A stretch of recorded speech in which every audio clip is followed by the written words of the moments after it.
Yo, what's going on, Dragon Ballers? Welcome back to another video.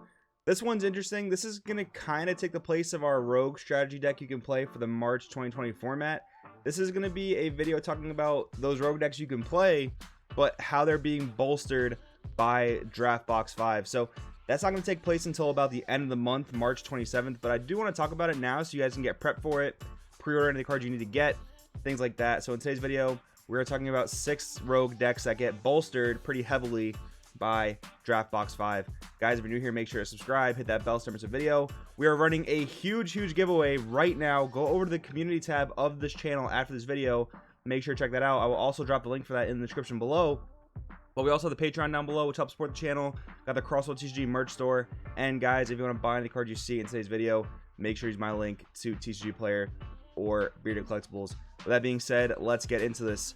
One of my favorite archetypes in the entire game, and this is probably just based on like character design. I think the dogs, the Trio of Dangers, are such coolly designed characters. This is a archetype that's getting really heavily bolstered by Draft Box 5. Let's check it out. So we're going back to the Tournament of Power set for 2 of these cards, one of which is the Bergamo Eldest Brother Leader. On his unawakened side, he's pretty simple. Attack leader, draw a card, awaken, untap 2 energy. On his awakened side, he attacks, draws a card. He also has a permanent that says when Lavender and Basil are in play in your battle area, your opponent's leader card cannot attack this card. We also have Trio of Dangers Bergamo, which is an old card from Tournament of Power that reads as follows. He's a 4-drop 20k permanent. If this card's in rust mode, your opponent's battle cards can only attack this card. So kind of like that first Deadly Defender we ever had in the game. Permanent, when Lavender and Basil are in play in your battle area, all Trio of Dangers in your battle area gain barrier.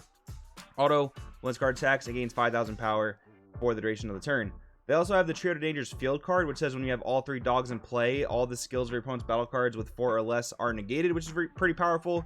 That card's always been weird in the deck, though, because it's an extra card, and you don't really have a great turn to play it because you're trying to make other plays on different turns, and it gets a little clunky, but it is a card you can also play. But basically the point is, this Bergamo lock, where you get the barrier with all the dogs, and your opponent can only attack the Bergamo, it's always been really hard to establish because you got to play dog turn after turn after turn. But in set 9, we actually got a card that people probably overlooked a vast majority of the time, and that's Trio of Dangers Mark of the Wolves. He's a 4-drop 20k deflect. He counts as all the different dogs, Bergamo, Basil, and Lavender. He has an auto that says if your leader card is a Universe 9 card, when you play this card, choose up to 2 blue Universe 9 cards with different names and energy costs of 4 or less from your deck. Play them with their skills negated for the duration of the turn, then shuffle your deck. So a few things here. This is really good support to the pure dog deck because it does summon 2 dogs from the deck, and it counts as all 3 of the dogs. So you're going to play your Trio of Dangers Bergamo from the deck. You're probably going to be playing your Lavender or Basil from the deck as well, and that's going to allow you to give all of them barrier because you'll have all 3 in play technically.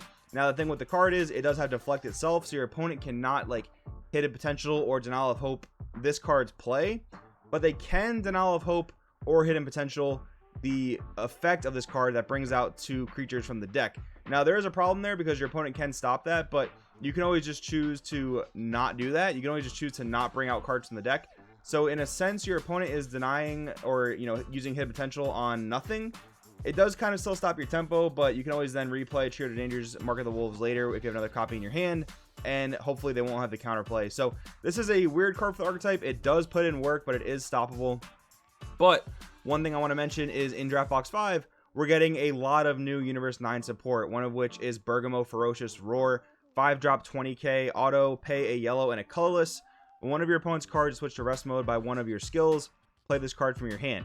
If your leader card is yellow or a Universe 9 card, which Bergamo Eldest Brother is, when you play this card, choose up to 2 of your opponent's battle cards and or energy ignoring barrier, switch them to rest mode. And we're getting a ton of other versions in terms of Lavender and Basil that put in a lot of work. We're getting a lot of really good dog cards in Draft Box 5. I think that a Draft Box 5 dog deck is going to be very plausible. Now the other cool thing too is like cards like Bergamo, cards like Trio of Dangers Bergamo. Unfortunately, the Mark of the Wolves is leader restricted, but a lot of these other cards are not leader restricted. Bergamo Ferocious Roar only requires a yellow leader. A lot of the other dogs in the draft box don't care what your leader is. Neither does Trio of Dangers Bergamo. So you could have a pretty cool blue-yellow deck that operates outside of the Eldest Brother leader that allows you to set up this dog lock and win that way. But you could also experiment with the pure Universe 9 version itself and get access to Trio of Dangers Mark of the Wolves. I think it's a pretty cool archetype to mess around with. I'm pretty excited to test it myself. Next up, we're talking about Toa. Now, Toa, once upon a time, dominated a format. She was a very, very powerful control deck, but after a few sets, she kind of got phased out of popularity, phased out of the power position. But she always did something really, really powerful, and that was use the Mirror Creator Absorb chain. She was one of the only leaders that could reliably use the chain. When you play Mirror Creator Absorb with Union Absorb, your opponent warps 3 cards out of their hand, and he gains double strike for the turn. When he attacks, he gains 5k for each card in your warp, basically gaining infinite power because you'll probably have, 10 plus cards in your warp at that point. He becomes a huge, huge beater. The Toa leader can also give him critical, which made him super powerful for denying resources. Rip 3 out of their hand, attack for 2 life that they're not going to get to their hand. So always really powerful there. Now, what can really bolster this leader back into popularity, I don't know if it'll be format dominating, but it can definitely be very, very strong, and that is Not Even a Scratch coming out of Draft Box 5. A 1-drop black counter attack that is generic. Any deck can use it, but it has a really cool activate main, pay 1 energy, send this card from your drop area to your warp, and draw 1 card. This is very similar to what we're seeing with Saiyan Instinct Son Goku and like Frost Before the Storm.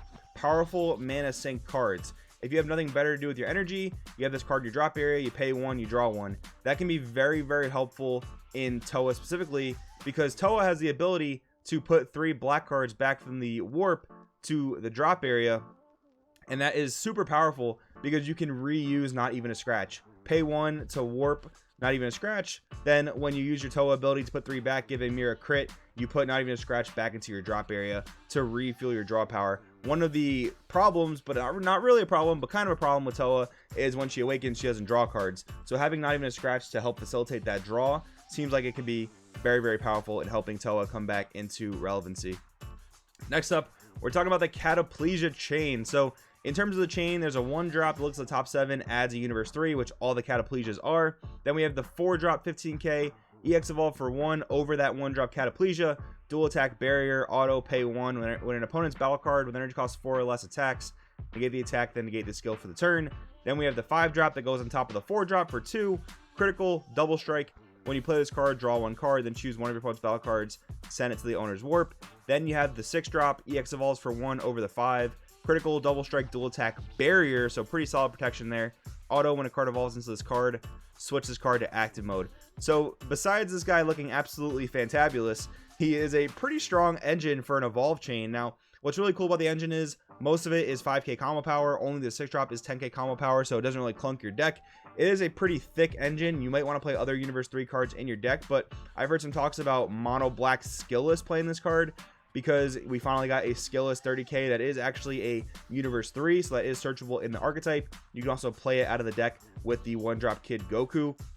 But this is a super generic and super flexible engine. Literally just about any deck can play this card, because if you're playing 4 of the 1-drop, 4 of the 4-drop, 4 of the 5-drop, and 3 to 4 of the 6-drop, you're playing almost a generally good amount of targets to be searched off that 1-drop that it doesn't really matter what the rest of your main deck is. The rest of your main deck can be consistent of anything else, and just having the Catalysia engine on its own, you could probably search it out. And with the amount of cards we draw in Dragon Ball Super, getting to those pieces probably isn't a problem. So I'm really excited to mess with the Catalysia deck. If you have an idea for a really good shell for this deck, let me know in the comments below. I'm curious to know what you guys are thinking about with this engine. Next up, we're talking about Golden Frieza, the final assailant. You guys may have seen that on the Patreon. I posted a 5-color Golden Frieza deck list. It's a deck I'm really, really excited to play once Draft Box 5 comes out. And it's a deck that's really, really bolstered, whether you want to play 5-color or 2-color or 3-color. The whole Frieza Emperor of Universe 7 engine is made much, much stronger thanks to the red common Frieza coming out of Draft Box 5. It's a 5-drop, but you can play it for 4 energy by giving one of your battle cards and one of your opponent's battle cards minus 20,000 power. Now in Universe 7, you're playing 1-drop cards like Roshi, the battle card negate. You're playing the Ready to Fight Son Goku, which looks at top 3 to add any Universe 7. So you can get rid of either of those battle cards and you won't really feel the negative effects, but giving one of your opponent's battle cards minus 20 is incredibly powerful. So it's really pretty much one-sided if you use it correctly. Some instances you have to give minus 20 to one of your other battle cards, but if it's bigger than 20k power already, that's not going to be too much of a problem. One of the other cards that makes a deck like this much more powerful, Son Goku, Strength of Legends. Pay a red, yellow, blue, and green. He restands himself, gains double strike, dual attack, and critical for the duration of the turn. And since we are a Warrior Universe 7 deck, your cards are essentially colorless. So playing 4-color in that type of deck is very, very easy. Again, something I'm pretty excited about. Definitely want to try it. You might want to check it out in the Patreon, which is in the description down below. Last thing I want to talk about, Demi Gras Universe 6. Now this could be the placeholder really for any aggro deck because of this card, Koitsuki. I hope I'm saying that right. Mechanical Courage. 1-drop activate main, pay a colorless. Remove this card from your drop area from the game. Then choose up to 2 cards in your hand and place them at the bottom of the owner's deck. Then draw cards equal to the number of cards you place at the bottom of your deck with this skill. Then for the turn, if your opponent plays a battle card of 20,000 power or less, they choose 2 cards from their hand and send them to their warp. So this is an anti-counterplay card. It stops things like Frieza the Cruel. It doesn't stop them, but if your opponent wants to play them, they're going to have to warp 2 cards out of their hand. Also really hinders the usage of cards like Topo Righteous Aid, which is a strong floodgate that floodgates out these types of aggro decks like Demi Gras, like Universe 6. So having a card like this to help you go up against these mid-range defensive decks or these control defensive decks can be very, very helpful. Now, I've heard people say, and I think it's pretty true, that in the early turns, these aggro decks cannot afford to pay energy for a card like Koitsuki. And that does make sense. You know, in Demi Gras on 2, you're using Demonic Overlord.